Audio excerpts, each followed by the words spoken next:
하나님 말씀 함께 보겠습니다. 하나님의 말씀은 요한복음 3장 16절에서 17절입니다. 요한복음 3장 16절에서 17절 말씀 우리 한 목소리로 함께 같이 봉독해 볼까요? 다 같이 함께 봉독합니다. 하나님이 세상을 이처럼 사랑하사 독생자를 주셨으니 이는 그를 믿는 자마다 멸망하지 않고 영생을 얻게 하려 하심이라. 하나님이 그 아들을 세상에 보내신 것은 세상을 심판하려 하심이 아니요 그로 말미암아 세상이 구원을 받게 하려 하심이라. 아멘.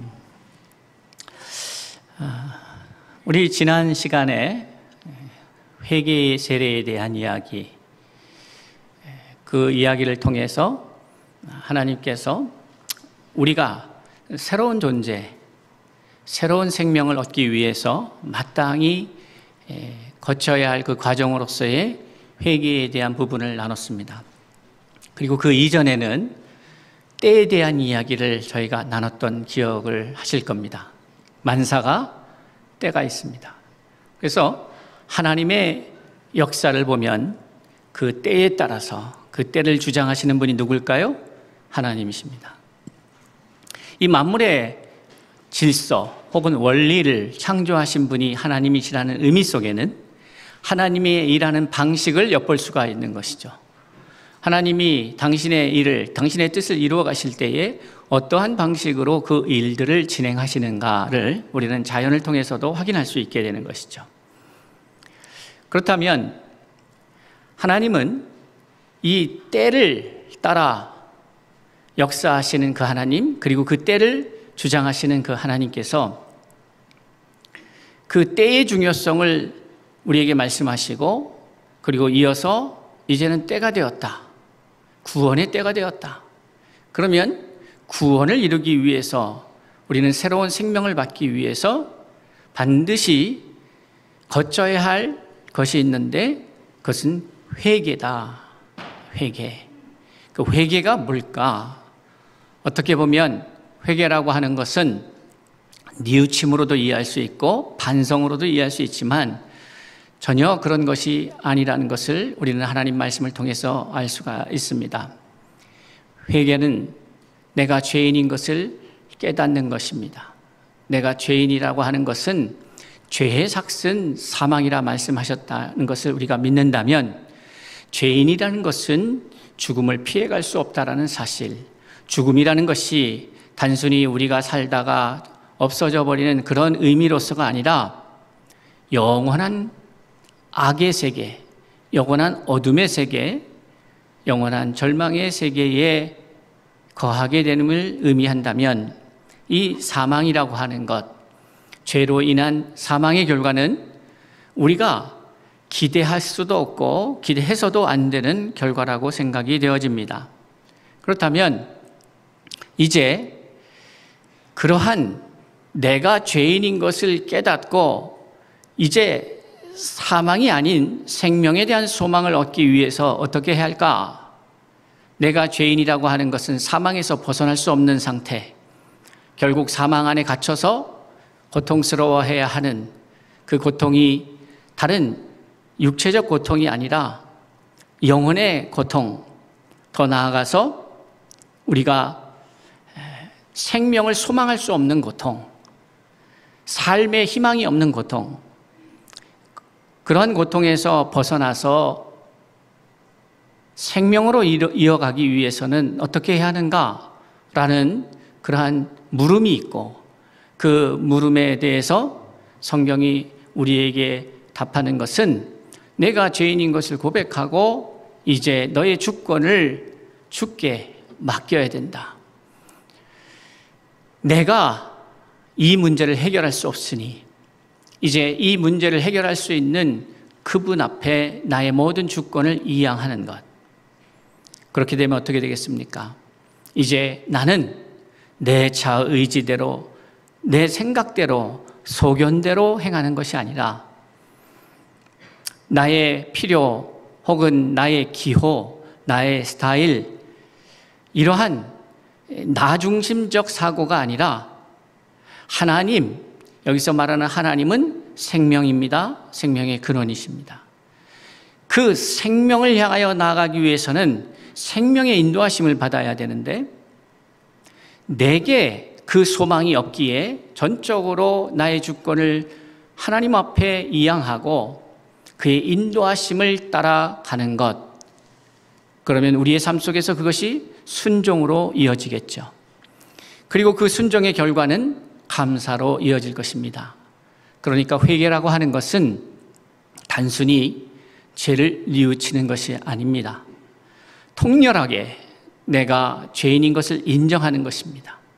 그래서 내 안에 소망이 없다는 것을 아는 것이죠. 그래서 살려면 어떻게 해야 되느냐? 성령 앞에 나의 모든 것들을 내어놓고 그분의 인도하심을 구하는 것이다. 이렇게 말씀드릴 수가 있는 것입니다. 요한은 요한복음의 말씀을 통해서 다른 공간복음과는 다른 복음의 메시지를 우리에게 주십니다.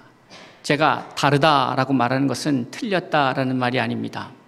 다른 관점에서 요한은 복음의 이야기를 써내려가는데 다른 마태, 마가, 누가의 이 복음서들은 어떻게 보면 예수 그리스도의 이 땅에서의 삶, 이 땅에 어떠한 모습으로 오셨는가, 그리고 이 땅에서 살아가면서 그가 행하신 그 표적, 또 그것이 우리에게 어떻게 영향을 주고 그 예수 그리스도가 이 땅에 오셔서 십자가의 죽으심의 의미가 무엇인지 그러한 이야기들을 역사의 순서에 맞게 차분하게 기술하고 있다면 누가를 복음을 중심해서 말씀드린 겁니다. 그렇다면 이 요한은 그 시작 자체가 좀 다르죠. 요한은 그 복음서를 시작하면서 말씀을 등장시킵니다. 그리고 그 말씀이 하나님이다 이렇게 말하고 있습니다. 그런데 이 요한복음을 이해하시려면 창세기의 말씀을 이해하셔야 합니다.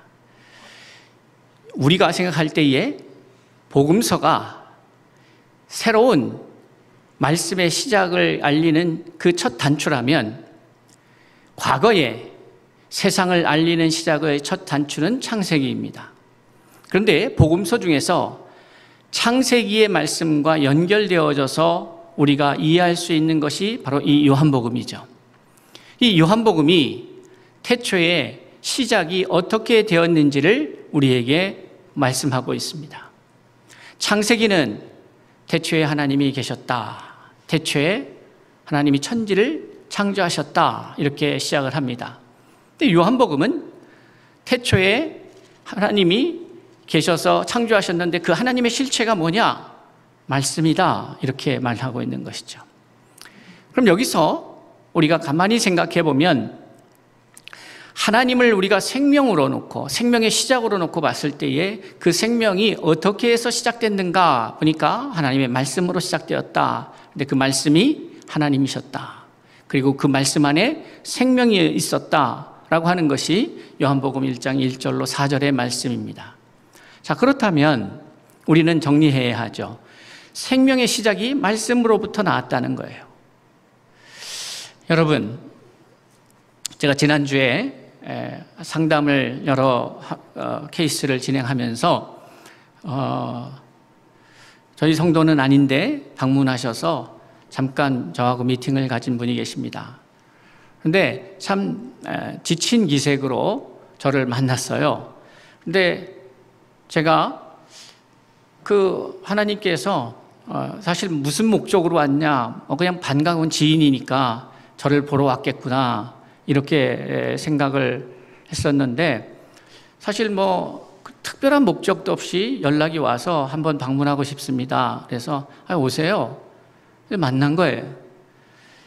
지쳐있고 힘들다, 여러분 비즈니스 하는데 쉽지 않습니다, 등등 이런 얘기를 하다가 그 앞에 서두에 그냥 인사치레 나눈 이야기 같아요. 그러다가 이제 본격적인 말씀을 제가 전하기 시작한 거죠. 여러분들이 한 가지 이해하셔야 될 부분이 있는 게 목사들에게는 직업병이 있습니다. 그건 뭐냐면 대화를 안 하고 자꾸 설교를 한다는 거죠. 대화를 하러 왔는데 설교를 해버렸어요. 그래서 말씀을 나누기 시작하는데 결과적으로 제가 뭐 하겠습니까? 이 생명의 말씀, 코디엠 사역에 대한 말, 제가 말씀드린 코디엠 사역이라는 것은 컨텐츠에 대한 이야기가 아닙니다. 바로 생명의 말씀에 관한 이야기죠. 결국 많은 시간 지나고 나서 돌아갈 때 이런 말을 하더라고요. 내가 목사님 말 들으니까 생기가 도는 것 같아요. 그런 말을 하는 거예요. 그래서 제가 물었어요. 오실 때 하고 가시는 지금 시점하고 달라져 있는 게 뭐가 있습니까? 세상이 변했습니까? 아니면은 대표님의 그 비즈니스가 좀 더 갑자기 좋아졌습니까? 뭐가 달라졌습니까? 가만히 이렇게 듣고 있더라고요. 그래서 제가 그랬어요. 그 차이는 하나밖에 없습니다. 말씀을 듣기 전과 말씀을 들은 후입니다. 그러니까 하나님의 말씀은 생명입니다. 하나님의 말씀이 들어가면 생기가 돌아야 합니다. 오늘 이 시간에 하나님의 말씀을 들은 저와 여러분에게 하늘의 생기로 가득 채워지는 역사가 있길 바랍니다. 생기가 돌아야죠. 생명이 있어야 합니다. 하나님의 말씀이 생명입니다. 말씀이 들어와야 해요. 그런데 이것이 하나님께서 세상을 시작하신 방식이었고 또 그 방식 안에 매우 중요한 인물이 바로 사람입니다. 이 사람이 하나님을 닮아서 창조되었어요. 하나님의 형상대로, 하나님의 모양대로. 그러다 보니까 우리 안에도 어떠한 능력이 있냐면 이 말의 권세가 있게 되는 것이에요. 그래서 하나님이 말씀으로 창조하셨고 그 말씀의 창조에 생명의 역사가 있었다면 이제 사람의 말에도 생명의 역사가 있을까요? 없을까요? 있죠. 그래서 어떤 사람의 말은 어떤 사람을 살리기도 합니다. 근데 어떤 사람의 말은 누구를 죽이기도 합니다. 절망케도 합니다. 저는 우리 서울충신교회와 코디엠교회 성도들의 입으로부터 나오는 말이 사람을 살리고 이웃을 살리고 세상을 살리는 생명의 말이 될 수 있기를 바랍니다. 이것이 원리이죠. 하나님은 이 세상에 생명을 말씀으로 불어넣으셨어요. 그런데 사람만은 말씀으로 불어넣으시는 방법을 택하지 않고 생기를 불어넣으셨다 이렇게 말씀하고 있어요. 이 차이가 뭘까? 다시 말해서 왜 하나님께서는 저희 코디엠 사역에서 그토록 강조하고 있는 생명이 되어 흩어지라는 말, 이 말을 왜 무슨 연유로 하게 됐는가? 바로 이 창조의 역사와 관계가 있는 것이죠. 하나님께서는 다른 것들은 말씀으로 창조하셨으나 사람에게는 생기를 불어넣으셨다. 그리고 그 생기를 받은 그 존재가 이제 세상에 흩어져야 한다라고 말하는 것이죠. 그 이유는 이렇습니다. 바로 생기를 부여받은 그 존재가 이제 살아있는 존재를 넘어서 살려주는 존재가 되어야 되는데 그 방식 또한 어떻습니까? 여러분의 말을 통해서 그렇습니다. 그러니까 복된 소리가 여러분의 입술을 통하여 나아가는 것이 복된 소리가 되기 위해서는 여러분이 복의 근원이 되어야 하는 것이죠. 복의 근원이라고 하는 것은 생명의 근원이 되어야 된다는 것이에요. 그럼 이 생명의 근원이 어디서부터 나왔는가? 하나님의 말씀으로부터 나온 것이에요. 그래서 말씀을 소유하고 있는 자가 생명을 소유한 자요, 복음을 소유한 자가 되는 것이죠. 그리고 그 생명의 말씀을 나눌 때에 생명의 역사가 일어나는 거예요. 죽은 나사로에게 예수의 생명의 말씀이 전달되어져서 무덤에서 나오는 역사가 일어납니다. 저는 우리 서울충신교회 성도들이 2023년도를 준비하며 살아갈 때에 절망 가운데에 낙심 가운데 있는 이 세상을 향하여서 생명의 소리를 전하는 복음의 증거자의 삶을 사시는 한 해의 삶이 될 수 있기를 주의 이름으로 축복합니다. 복음의 소리, 그것은 생명의 소리입니다. 생명의 소리는 말씀으로부터 나온 것입니다. 말씀을 소유한 자들이 생명을 소유한 자가 되는 것이죠. 자, 그러기에 구약의 시간 속에서 하나님이 하나님의 사람들을 통해서 역사하셨습니다. 그래서 이 복음이 무엇인지, 이 생명이 무엇인지 이것을 담을 수 있는 존재들로 사람을 만들어내시는 그 과정이 구약의 과정입니다. 그러니까 제가 예배와 제사의 차이를 말씀드리면서 제사라고 하는 것은 결렬된 이 관계를 회복시키는 과정이다. 그 과정을 통해서 회복이 되면 이제 회복된 자들이 하나님과 그 생명 안에서 생명의 근원 되신 그 하나님과 영원한 생명의 기쁨을 누리게 되는 그 결과들, 그 생명의 역사의 열매들이 바로 예배다, 이렇게 말씀드렸습니다. 그러니까 예배는 아무나 드릴 수 있는 것이 아니라 생명을 소유한 자들이 생명을 누리게 될 때에 그 예배를 드리게 되는 것이고 누리게 되는 것이죠. 더 정확한 말은 저는 제 이해 속에서는 예배는 드리는 것이 아니라 예배는 누리는 것이다, 이렇게 말씀드리고 싶습니다. 그 예배의 누림이 창세기 1장, 2장에 타락하지 않은 인간 아담과 하와와 하나님과의 만남 속에서 우리는 확인하게 됩니다. 거기에는 희락이 있었습니다. 그러니까 예배에는 희락이 있는 거예요. 그러면 그것을 위해서 이제 때가 되어서 예수 그리스도가 오셨고, 예수 그리스도가 말씀 사역을 감당하시고 이 땅에 복음으로서 살아내시며 그 사역을 감당하시다가 때가 되니까 십자가를 지십니다. 때가 되니까 부활하십니다.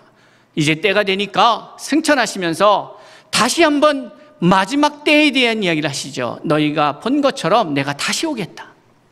다시 오실 때가 있는 것이죠. 추수의 때가 있다. 심판의 때가 있다. 우리는 이 때에 대한 이해가 있어야 합니다.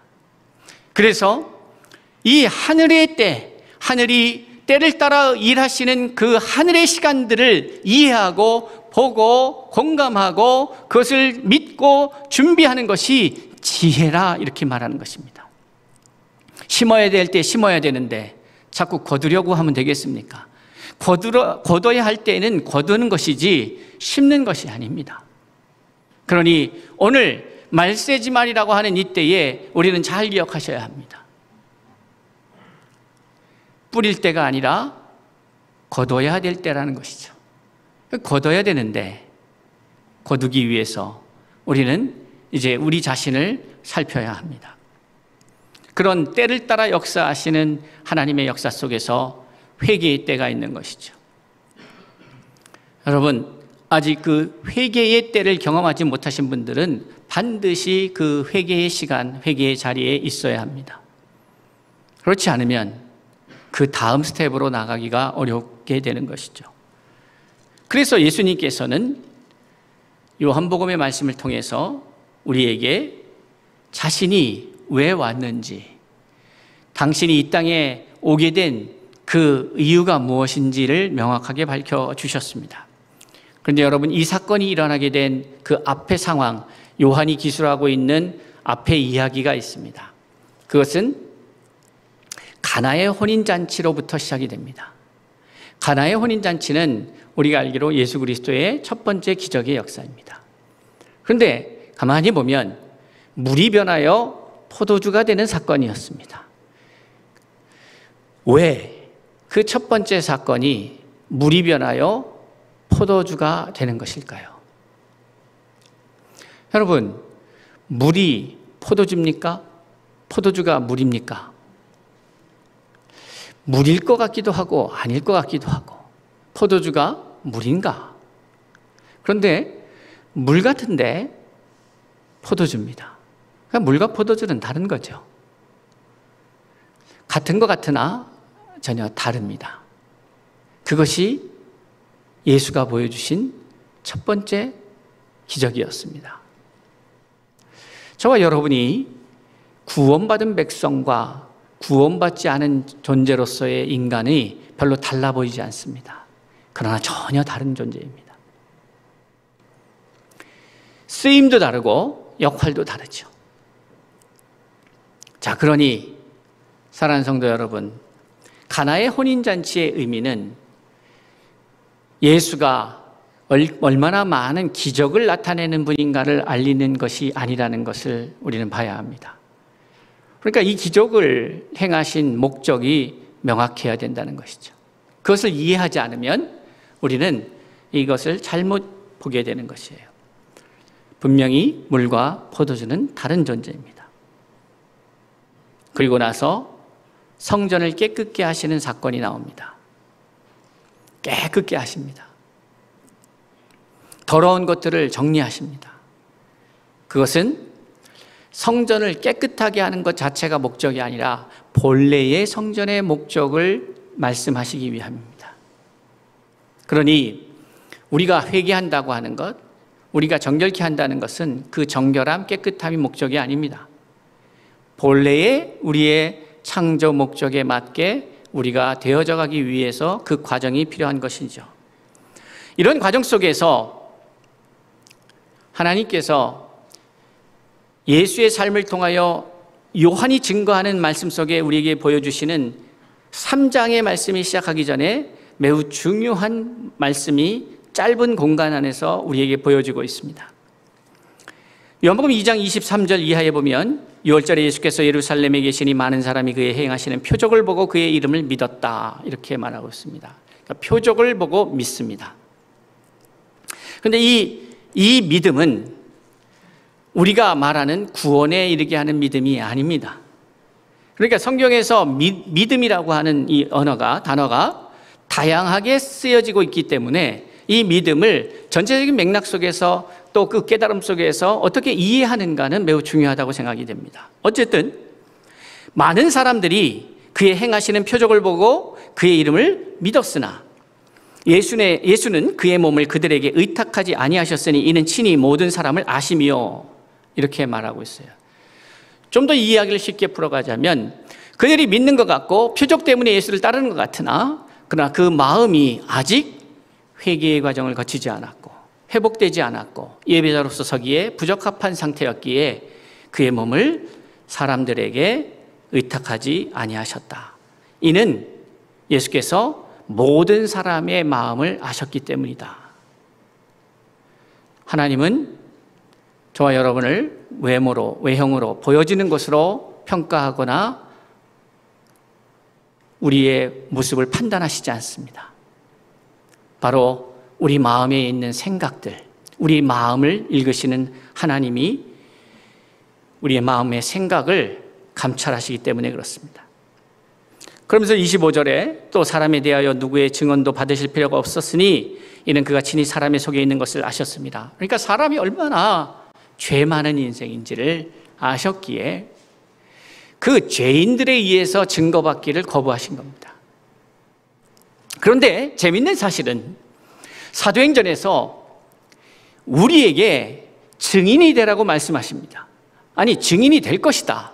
그러면 이 사람들에게는 증언을 받기를 거부하셨는데 어떤 이들에게는 너희는 내 증인이 될 것이다 라고 말씀하시는가? 이 차이가 뭘까? 여기서 말하는 증언을 받으실 필요가 없다고 한 그 사람들은 바로 아직 거듭나지 아니한 사람들입니다.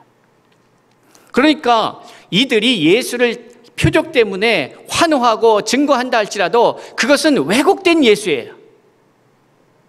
그러니 여러분, 내가 예수 믿고 회개하여 거듭나여 구원받고 하나님의 자녀가 되지 않는 상태에서 예수를 말할 때에 그 예수는 왜곡된 예수가 되는 것이죠. 그러니 그 결과로 오늘 우리 안에 예수가 제대로 증언되지 않으니까 오늘의 기독교는 마땅히 성경에서 말하는 권능이 없이 마땅히 권능을 갖고 사역을 해야 되고 마땅히 그 권능이 열매로 나타나야 됨에도 불구하고 그렇게 되지 않는 이유가 뭘까? 그것은 명확합니다. 왜곡된 복음을 받았기 때문에 그러죠. 왜곡된 복음이 왜 발생하는가? 그것은 오늘 이런 사람들 때문입니다. 표적을 보고 그의 이름을 믿었으나 사람에 대하여 누구의 증언도 받으실 필요가 없었기 때문에. 어떤 사람이요? 아직 거듭나지 아니한 사람. 그러한 이야기가 쭉 진행되다가 그런데 라고 3장 1절이 시작합니다. 그런데 이것은 약간의 반전의 그림 아니겠습니까? 그런데 니고데모라고 하는 사람이 예수를 찾아옵니다. 유대인의 지도자입니다. 사내들인 공회원을 말하는 것입니다. 고위직입니다. 우리가 지금도 마찬가지지만 고위직, 높은 사람, 권력 있는 사람들에 대한 부정적 인식은 부족함이 없어서 뭔가 도움을 필요로 하지 않고 약간은 거만할 수도 있는 갑의 위치에 있는 사람, 이렇게 이해할 수 있지 않겠습니까? 그런데 여기서 단순히 종교적 지위, 법률적 지위를 말하는 것이 아니라 이 사람은 선생입니다. 지식도 지혜도 많은 사람이었어요. 그런데 여러분, 혹시 우리 중에 지혜자라 지식자라 생각하시는 분들이 있다면 그것에 갇히는 아픔을 겪지 않기를 바랍니다. 나의 지혜에 갇혀서, 나의 지식에 갇혀서 참된 지혜를 놓치지 않기를 바라는 것이죠. 그러한 지식인이, 지도자가 찾아옵니다. 그래서 묻습니다. 그가 밤에 예수께 와서 이르되 랍비여, 우리가 당신은 하나님께로부터 오신 선생인 줄 아나이다. 하나님이 함께 하시지 아니하시면 당신이 행하시는 이 표적을 아무도 할 수 없음이니이다. 그러니까 이 사람들의 입장에서는 이 표적, 보여지는 것이 매우 특이하고 중요하고 자신들은 할 수 없기 때문에 특별한 사람이라고 생각했고, 그렇기 때문에 당신은 하나님께로부터 오신 선생입니다, 이렇게 말하고 있는 것이죠. 당신은 하나님께로부터 온 분입니다. 그런데 예수의 답변이 좀 부적절해 보입니다. 이런 질문을 보통 받으면 어떻게 해야 합니까? 아닙니다. 나는 하나님으로부터 온 사람이 아니고요. 이렇게 답변을 하든지, 아니면 맞습니다. 나는 하나님이 보내셔서, 하나님 아버지가 보내셔서 이 땅에 온 사람입니다 라고 답해야 문답이 되지 않겠습니까? 문이 있는데 답이 좀 적절하지 않게 보입니다. 답이 어떤 거냐면 거듭나야 된다 하는 거예요. 거듭나야 된다. 여기에는 매우 중요한 말씀이 있습니다. 뭐냐면 지금 이 니고데모는 당신이 하나님께로부터 왔으니까 당신은 우리하고 다른 존재입니다 라고 말하고 있는 거예요. 하늘이 낸 사람입니다. 신적 존재입니다. 그렇지 않고는 이런 일은 일어날 수가 없습니다. 그럼 여기에 니고데모의 그 의식 속에, 그의 생각 속에 딱 규정되어 있는 것이 느껴지지 않습니까? 아, 이러한 표적은 사람은 할 수가 없다. 사람은 할 수 없고 신적 존재만 할 수 있다. 그리고 그 신이 하나님으로부터 온 당신이야말로 참신이니까 그런 당신은 특별한 존재입니다, 이렇게 말하는 것 같아요. 그래서 당신은 특별한 존재라고 말하고 있어요. 근데 예수님은 그래요, 나는 특별한 존재예요, 사실 특별한 존재죠 라고 말해야 하거나 아니면 그렇지 않아요 라고 말해야 되는데 뭐라고 말씀하고 있냐면 거듭나야 돼요 라고 말하고 있어요. 이 이야기는 이런 거죠. 당신들은 특별한 존재에게만 나타나는 역사라고 보지만 이것은 거듭난 사람에게는 모두가 경험되어질 수 있는 일입니다 라고 하는 것이죠. 여러분, 이단이 뭡니까?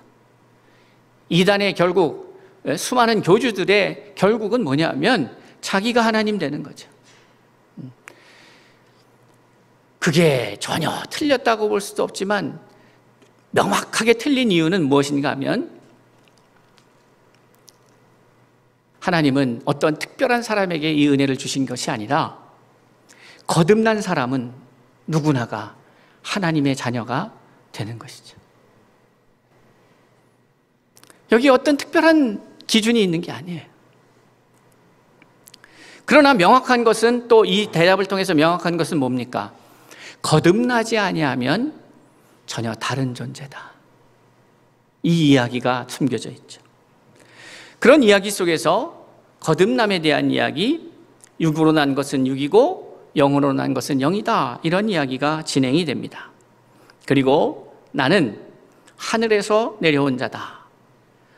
나 외에는 하늘에 올라간 자가 없다. 그래서 모세가 광야에서 뱀을 든 것 같이 인자도 들려야 하리니, 모세가 광야에서 뱀을 들었다고 하는 이 의미가 뭡니까? 다 죽어갈 때에 그 놋뱀을 본 사람들만이 살아났다면 예수를 믿고 구원을 얻을 것을 예시하고 있는 것이죠.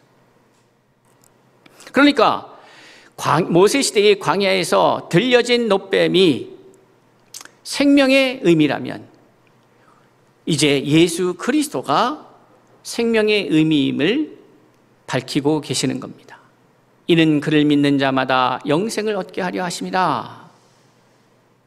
예수를 믿는 자마다 영생을 얻게 하려 하십니다. 그리고 이제 오늘 읽어드린 본문의 말씀이 시작이 되는 겁니다. 그러니까 이 이야기는 요한복음 1장에서 시작된 이 생명의 시작의 이야기, 그 생명이 어떻게 시작됐고 어떻게 생명이 만들어지며 생명이 흘러가는지에 대한 이야기, 그것이 하나님으로부터 나왔는데 하나님의 말씀으로부터 나왔다는 이야기, 그리고 그 말씀이 육신이 되어 우리 가운데 거하신 분이 은혜와 진리가 충만하였는데 바로 그가 예수 그리스도라는 사실, 그리고 그가 첫 번째 행하신 표적이 물이 변하여 포도주가 되는, 같은 것 같은데 전혀 다른 차원의 새로워짐. 이러한 표적들로 인하여 사람들이 그 죄인의 레벨에서 예수와 자신들을 분리하고, 표적을 행하시는 사람은 특별한 존재, 그건 특별한 사람, 특별한 은혜만 받은 사람, 우리는 할 수 없는 일, 이렇게 규정하여 분리하는데 예수는 그것을 넘어서서 아니, 거듭난 사람은 누구나가 하나님의 자녀가 되는 것이고 생명을 얻게 되는 것이고, 생명을 얻은 자는 누구나가 하나님의 자녀로서의 누려야 될 특권과 그 누림이 있다는 사실을 말씀하고 있는 것이죠. 그리고 그의 시작이 바로 그를 믿는 자, 이렇게 시작되는 겁니다. 자, 제가 오늘 봉독해드린, 우리 함께 봉독한 16절, 17절의 말씀이 되게 똑같은 이야기인 것 같은데 다른 언어로 표현된 부분들이 있습니다. 여러분 가만히 살펴보시면 16절의 말씀 가운데에 영생을 얻게 하려 하심이다 라는 말이 있죠. 이 영생을 얻게 하려 하심이다 라고 하는 의미가 17절에서는 어떻게 표현되고 있습니까? 네?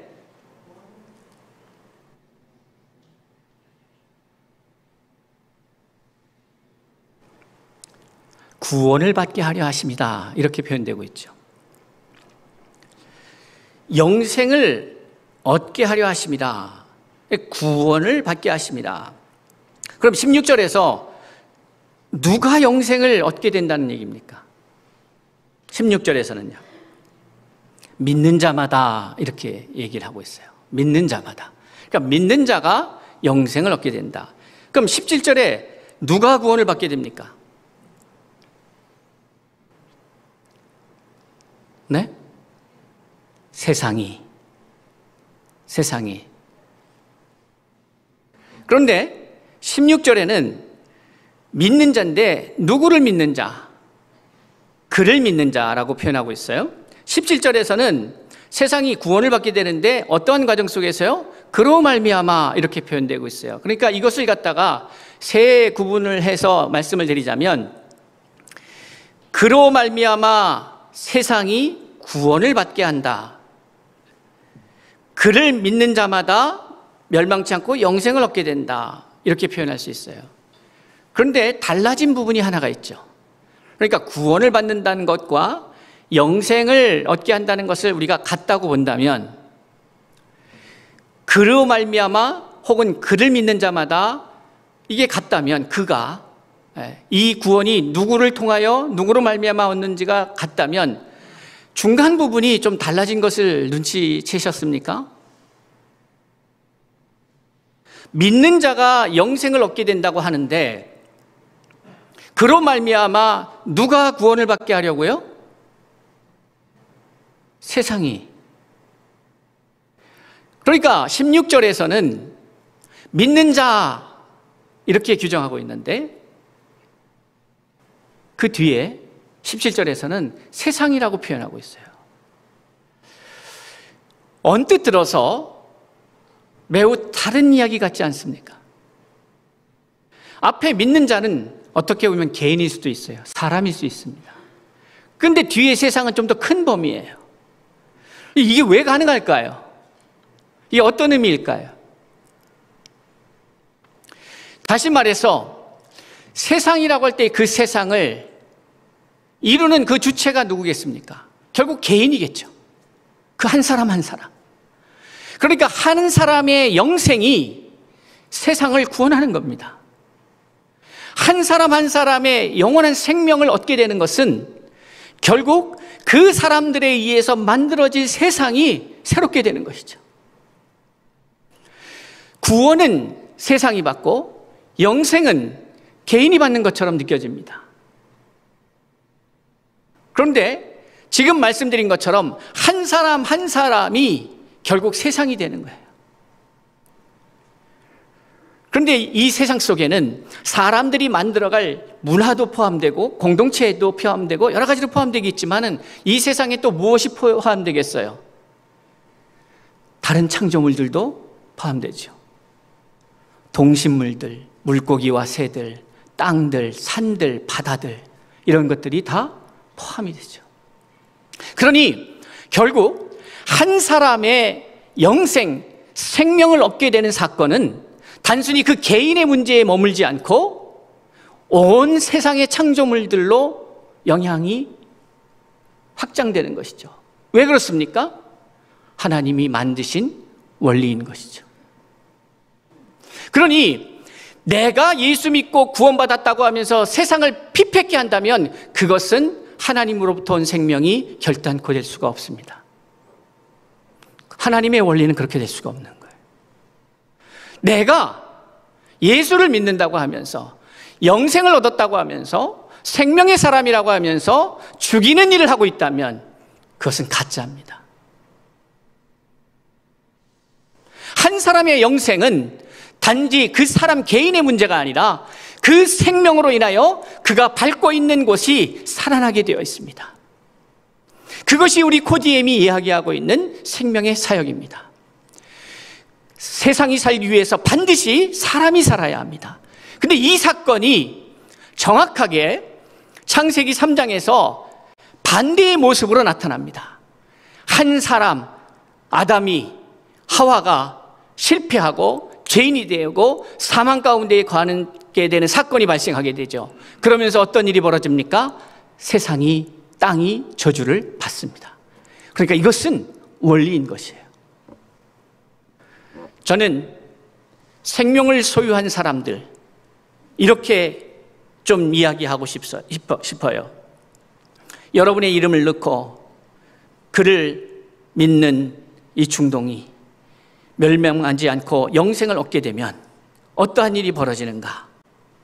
그로 말미암아 세상이, 저희 가정이, 저희 교회가, 저희 이 공동체가, 이 나라와 이 민족이, 이 지구촌이 살게 된다. 그런데 저 한 사람이 이 모든 우주 지구촌을 혼자 다 커버할 수가 없지요. 그것은 애초에 그런 하나님의 계획이 아니었습니다. 그래서 생육하고 번성하라고 하신 거예요. 모든 생명을 가진 사람이 온 땅 가운데로 흘러가라. 그리고 그곳에서 유일하게 말씀으로 창조되지 않고 생기를 부여받아 창조된 이 인간이, 그러니까 다른 것들을 살리는 힘이 없습니다. 살린다고 하는 것은 이런 식으로만 가능합니다. 낙엽이 떨어져서 거름이 되고 그 거름이 또 그 나무를 살리고 또 나무들이 만들어내는 그 좋은 공기와 산소와 이산화탄소와 에너지와 등등의 많은 것들을 통해서 결국 이 자연 만물이 움직이게 되고 이런 정도겠죠. 그러나 사람에게는 어떤 능력이 있느냐 하면 바로 그러한 동물과 식물과 이 자연계가 활발하게 그 사명을 감당할 수 있도록 사람은 말로써 그들을 힘을 줄 수 있게 되는 존재라 이 말입니다. 그러니 여러분, 앞에 있는 꽃들과 이런 생명체들에게 여러분 산책하시면서 그냥 가지 마시고 살리는 말씀을 주셨으면 좋겠어요. 그런데 기억하십시오. 그 능력은 믿는 자에게 나타나는 생명의 능력입니다. 믿지 않는 자에게는 똑같은 말을 아무리 반복해도 능력이 나타나지가 않죠. 바라기는 여러분이 이러한 회개의 때에 회개의 열매를 맺어서 구원의 때에 구원의 열매를 맺어서 성장하여 하나님의 사람으로 생명이 되어 생명을 나누는, 흩어져 생명이 되는 그러한 하나님의 사람들로 세워질 수 있기를 바랍니다. 사랑하는 성도 여러분, 예수 믿고 구원받는다는 것은 그래서 나 혼자 잘 먹고 잘 산다는 얘기가 아니죠. 그리고 여러분이 착각하시면 안 되는 게 나 혼자 잘 먹고 잘 살 수가 없습니다. 사람은 함께하는 이가 없으면 외롭습니다. 그 외로움은 사람을 피폐케 합니다. 그러니 여러분과 함께하는 그들을 소중하게 생각하고 감사하면서 그들이 더 생명력 있게 살아갈 수 있도록 예수 믿는 사람은요, 그가 희생해서 나에게 도움을 주게 하는 것이 아니라 내가 희생해서 그를 살리는 겁니다. 근데 그가 살리면 그가 또한 나를 살리게 되는 것이죠. 이러한 하나님의 사람들의 모습이 우리 서울중심교회 가정과 기업과 속해 있는 모든 공동체에서 코디엠의 형제들이 속해 있는 모든 삶의 영역에서 풍성하게 일어날 수 있기를 주의 이름으로 축복합니다. 예수가 이 땅에 오신 것은 우리로 영생을 누리게 하려 함이고, 우리의 영생을 누리는 것은 세상을 구원하게 하려 하심을 기억하면서 우리의 영생이 세상의 구원을 이루어감을 믿고, 그것이 우리의 사명임을 믿고, 우리에게 맡겨진 그 세상, 여러분이 있는 그 세상, 그곳에서 넘치는 생명의 역사를 누릴 수 있는 우리 모두가 될 수 있기를 주의 이름으로 축원합니다. 기도하겠습니다.